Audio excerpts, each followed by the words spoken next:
Have you ever been, like, right in the middle of telling a great story? You know, the words are just Oh, flowing. I know this feeling. Right.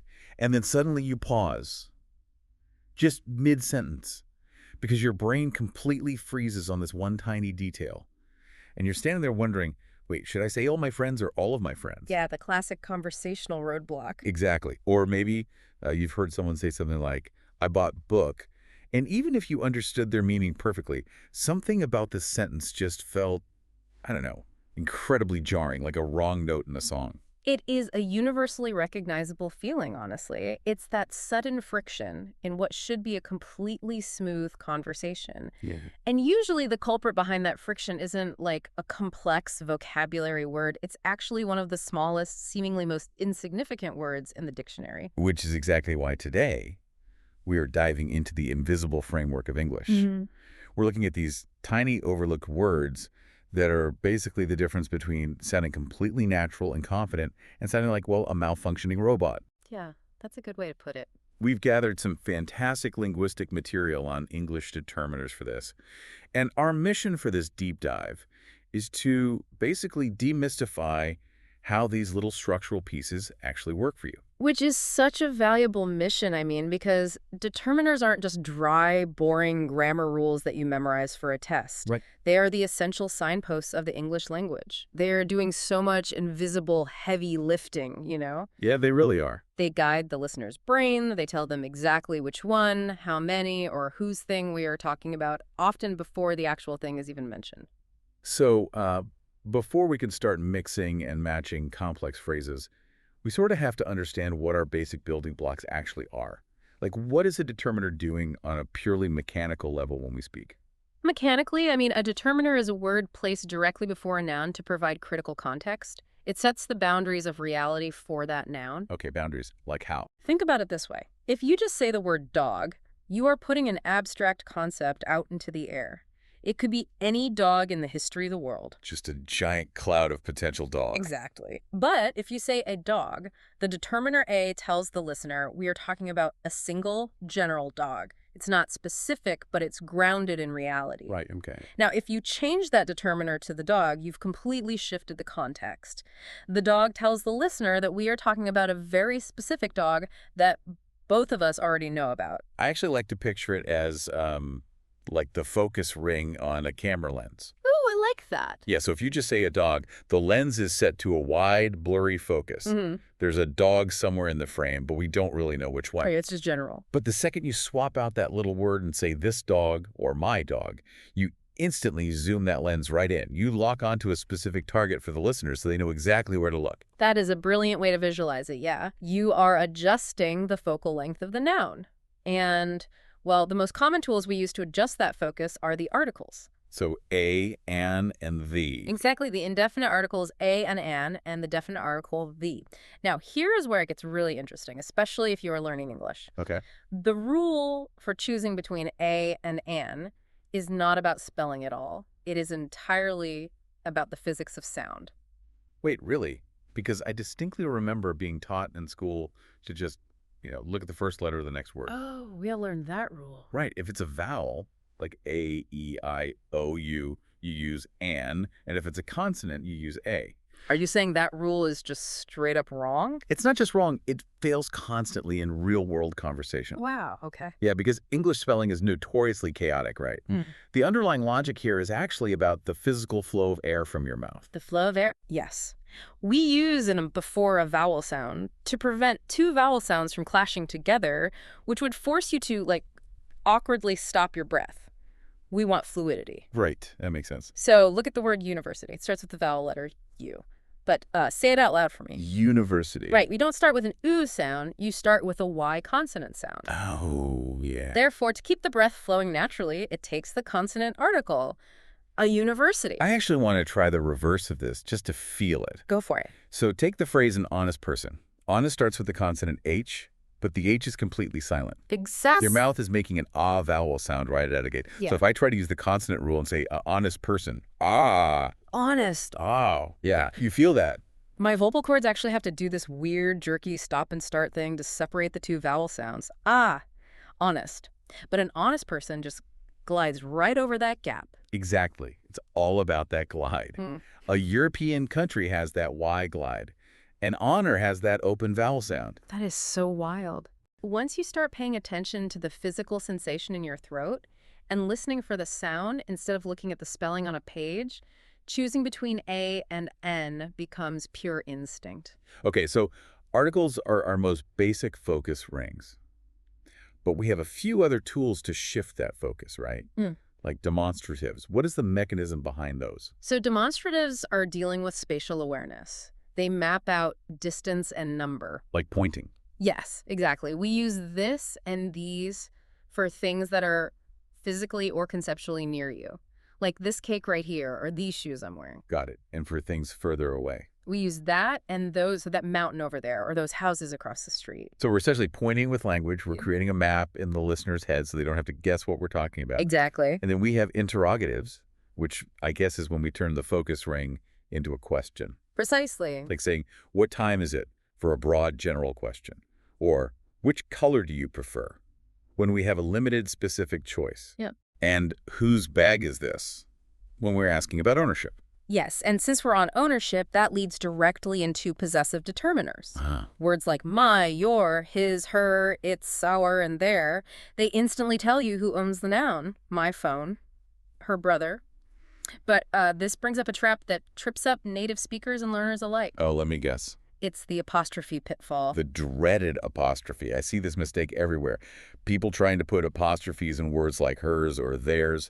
It is incredibly common, but the rule is rigid. You never, ever use apostrophes with possessive determiners. Never. Never. A lot of people might try to write hers with an apostrophe before a noun, like HER apostrophe S brother. Yeah. That is completely incorrect. Before a noun, the determiner is simply her brother. Why is that exactly? Like, what is the logic behind dropping the apostrophe there when we use it for almost everything else that shows ownership? Yeah. Like John's brother. Think about what an apostrophe actually does. With a regular noun like John, the word isn't naturally possessive. You have to add the apostrophe and the S to give it that power. Oh, I see. But words like my or her or their are born possessive. That is their entire reason for existing. They already have the power. Exactly. Adding an apostrophe to a word that is already inherently possessive is like, well, it's like wearing a belt with suspenders. It's grammatically redundant. That makes so much sense. It's a built-in feature, not a weird add-on. Exactly. And that totally clears up the confusion around who's spelled W-H-O-S-E versus who's spelled W-H-O apostrophe S. Precisely. Whose with the SE is the determiner showing possession. Whose shoes are these? Right. The version with the apostrophe is just a contraction. It's a shortcut for who is or who has, who's at the door. So if you can replace the word with who is and the sentence still makes logical sense, you want the apostrophe. If you can't, you need the determiner. You nailed it. Okay, so we've got a solid grip on how to point to specific nouns using these basic signposts.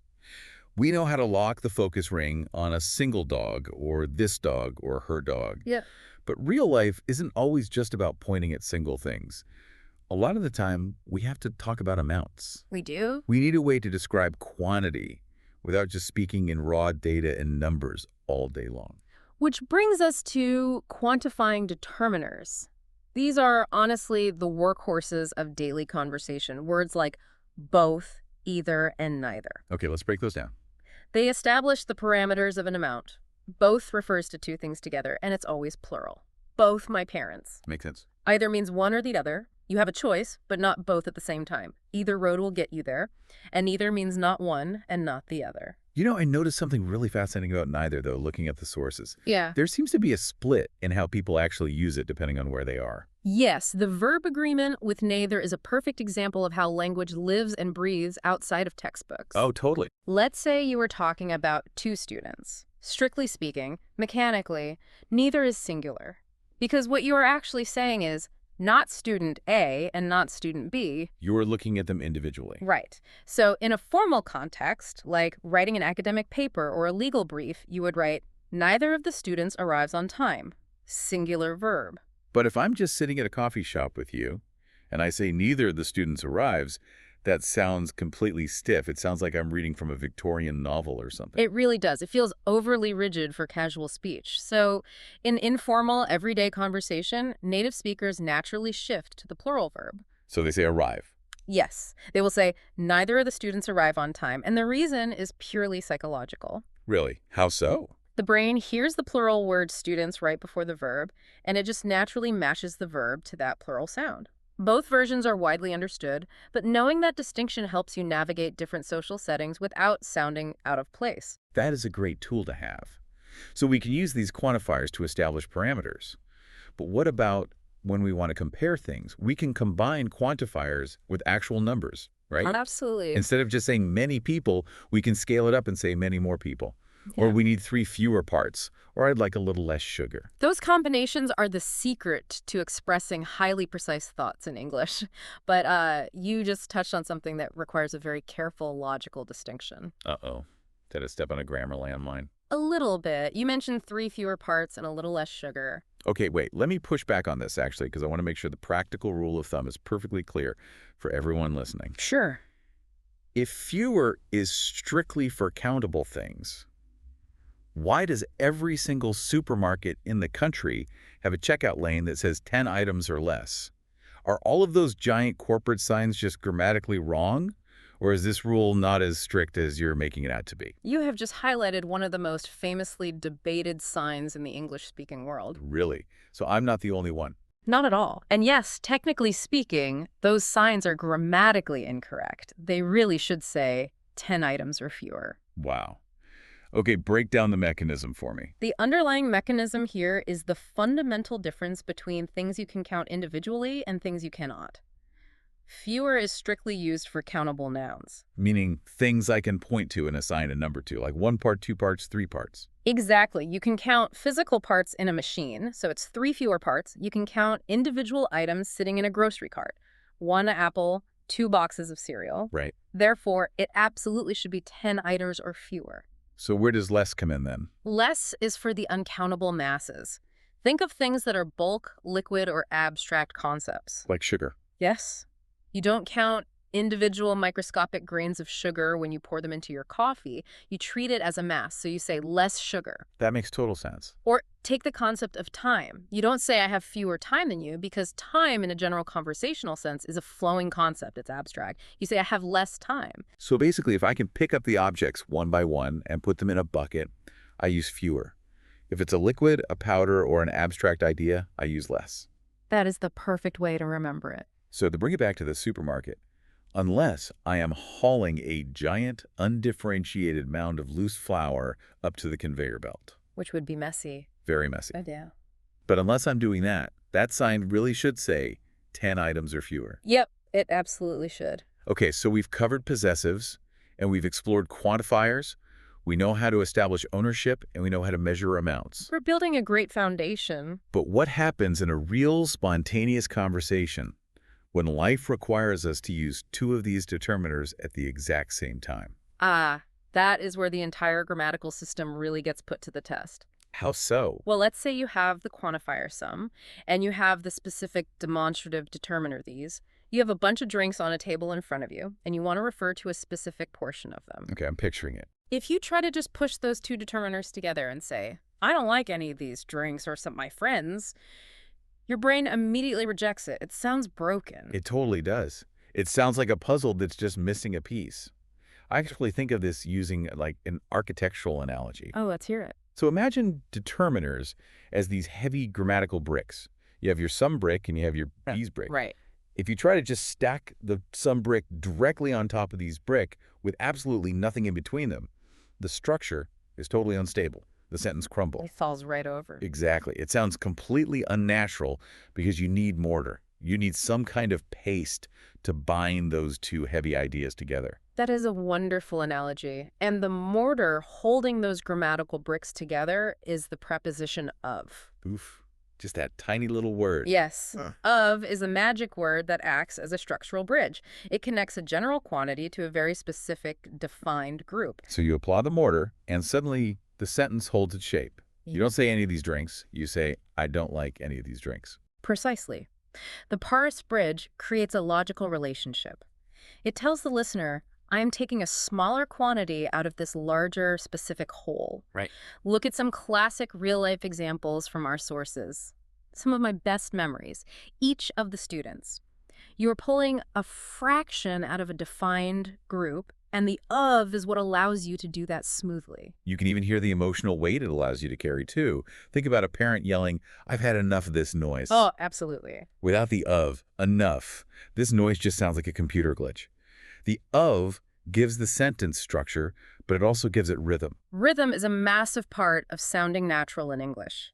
The language relies heavily on stressed and unstressed beats. like music. Exactly like music. That little word of usually serves as an unstressed rhythmic bridge. It's a soft beat that lets the speaker move comfortably from one heavy determiner to the next without stumbling over their own tongue. All right, so we've got our breaks, and we know how to use our mortar of mortar to build these sturdy, natural-sounding sentences. We're master builders now. We are. But, as anyone who has ever studied English knows, whenever you learn a solid, dependable rule, there's always going to be a quirky exception waiting around the corner to break it. There always is. And that leads us to the most common question learners have when they start combining these determiners. Right. Just as you get comfortable building that of bridge, we have to introduce the ultimate rule breaker, and that is the word all. What makes all such a rebel? All is special because it is entirely flexible when it comes to the balloon. It can use the mortar, but it doesn't absolutely have to. Wait, really? Yes, both versions are 100% grammatically correct and widely used. You can say, we ate all of the food using the bridge, or you can just say, we ate all the food, skipping the bridge entirely. So, she likes all of my friends, or she likes all my friends. Both of those sound totally normal to me. Exactly. But I have to ask, representing you, the listener here, who wants to sound as natural as possible, Yeah. is there some secret native speaker preference hiding in casual conversation? That's a great question. Like, is one version considered slightly more sophisticated? Or is it truly just a flexible space where I can't possibly make a mistake? It is genuinely a flexible space. You have ultimate freedom there. Oh, that's a relief. Native speakers drift between the two versions completely unconsciously, and it's based on nothing more than the rhythm of the sentence they are speaking at that exact millisecond. Just feeling the beat. Right. Sometimes all of the feels better for the beat they're trying to hit, and sometimes all the feels faster and punchier. You cannot get it wrong. Well, with one major non-negotiable exception. Ah, of course. The exception to the exception. I knew it. Naturally, the absolute rule is this. If the word immediately following all is a pronoun, words like us, you, or them, you absolutely must use the of bridge. Okay, let me wrap my head around that. So I can say all the students, where the students is a noun phrase. Correct. But if I replace the students with pronoun of them, I can't just say all of them agreed. I have to say all of them agreed. Exactly. All of them. All of us. All of you. All of you, right. Trying to say all us went to the store is grammatically incorrect, and more importantly, it will sound incredibly jarring to the listener. Yeah, that sounds super weird. The pronoun always requires the mortar, but as long as you watch out for those specific pronouns, the word all gives you total architectural freedom. So if we pull back and look at the big picture for a second, what does this all mean for sounding natural? We've talked about the mechanics, the physics of sound, the architectural bridges, Right. but there's a really important cultural note to hit on here about what happens when someone just leaves these determiners out entirely. This is a crucial point, especially for learners whose native languages might not use articles or determiners in the same way or at all, you know? Yeah, a lot of languages don't have them. Exactly. But in English-speaking countries, the listener's brain is heavily, deeply conditioned to expect these tiny signposts. It is an algorithmic expectation. An algorithmic expectation, I like that. If you say, I bought book, or he is engineer, instead of I bought a book, or he is an engineer, the native speaker will understand your meaning perfectly. The core information is definitely there. But it feels weird. Yes. On a subconscious level, the sentence feels hollow. It feels incomplete. It's sort of like walking up a staircase in the dark and you reach for a step that just isn't there. Oh, that's a perfect way to describe it. Right. Like you don't fall all the way down, you understand you're still on the stairs, but your brain experiences this tiny momentary shock of unexpected empty space. That is exactly what it feels like. The determiner's job is to prepare the brain to receive the noun. Without the determiner, the noun arrives too abruptly. Right. It feels a bit like dropping a heavy plate onto a wooden table instead of setting it down gently. Using those tiny words, a, an, the my, is what smooths out the delivery. It's the cushion that makes the language feel welcoming and fluid. Which honestly brings us full circle on our mission today. We started by looking at how the basic articles a and an aren't about arbitrary spelling rules, but about the physical sound and flow of the vocal cords. The physics of sound. Exactly. Like why we say an honest person to avoid that awkward stop in the throat. We learned how to use demonstratives, like a focus ring on a camera, to point out exactly what we mean in physical space. We covered how to talk about amounts accurately, exploring the logic behind using fewer for things we can count individually and less for mass amounts and abstract concepts. Down with the supermarket signs. Exactly, we fixed the supermarkets. And we mastered the smomps of bridge, learning how to use it as architectural mortar to combine complex thoughts smoothly, while knowing exactly how to handle our rule breaker, all. So to wrap up this deep dive, we want to leave you with a final thought to think about as you go about your day. The entire theme of our discussion today is that small words make a massive difference. They really do. So here's a challenge for you. Next time you are watching a movie in English, listening to a podcast, or talking to a native speaker, I want you to actively change how you listen. Don't just focus on the big, loud nouns and the action-packed verbs. Right. Instead, pay close attention to the empty spaces between those big words. Listen for the mortar. Yeah, listen for the mortar. Notice how much structural heavy lifting those tiny little determiners are actually doing. Notice how they are shaping the entire reality, the scale, and the emotional tone of the sentence before the main subject even arrives. It's kind of mind-blowing once you notice it. It is. Once you tune your ear to those tiny beats, it completely changes the rhythm of how you hear the language. It really does. It's like finally hearing the bass line in a song you've been listening to for years. What a great way to put it. Thank you so much for joining us for this deep dive. Your next step is easy. Just start practicing today by mentally narrating the world around you, adjusting that focus ring, and using your newly mastered determiners to build sturdy, natural sentences. Have fun with it, and we will catch you next time.